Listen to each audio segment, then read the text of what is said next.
कोंबडा ज्याप्रमाणे असतो उभा राहतो 2 पायांवर, तसं कुक्कुट आसन. तिसरं आसन आहे उत्थित एकपाद शिरासन. प्रत्येक खेळाडूला विनंती आहे की टाळ्या वाजवून लहानग्या मुलाचं कौतुक करावं.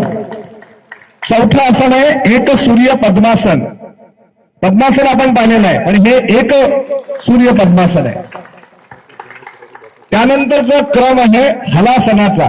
शेतकऱ्याचं जसं नांगर असतं हल, त्या हलासारखा स्थिती माणसाने धारण केली की त्याला म्हणतात हलासन. नांगर जसा असतो हलासन.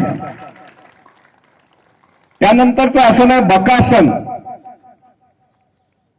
प्रत्येक आसन किती सहजतेने करतो तो लिहिलेला, त्याचा अंग अत्यंत लवचिक आहे. बकासन. त्यानंतर आसन आपण केवळ चित्रात पाहिलेलं आहे, आता प्रत्यक्ष पाहायला मिळणार आहे, ते आहे चक्रासन. तो उभा उभा मागे झुकतोय आणि हात जमिनीला टेकतायत. चक्रासन. आणि हा आपल्या कॉलनीतला आहे, याचा मला खरंच अभिमान आहे. त्यानंतरचं आसन आहे पश्चिमोत्तानासन. अनेक राज्य पातळीवर आणि नॅशनल पातळीवरही त्याला योगासनात बक्षीस मिळालंय. पश्चिमोत्तानासन अतिशय कठीण आसन आहे.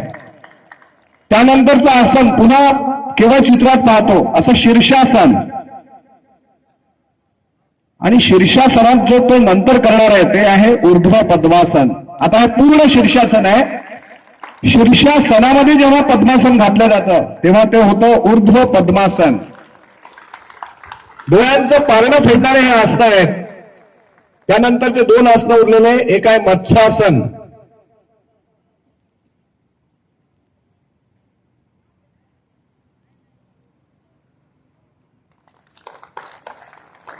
आणि शेवटचं आसनाने या कार्यक्रमाची आम्ही सांगता करत आहोत, त्याचं नाव आहे टिटीवासन.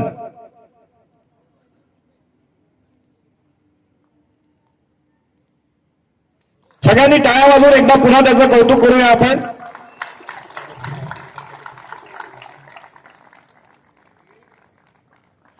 आम्ही प्रथमेश नागपुरे याचं स्मृतिचिन्ह आणि पुष्पगुच्छ देऊन हार्दिक स्वागत करत आहोत. सगळ्यांनी टाळ्या वाजवून त्याचं स्वागत करावं.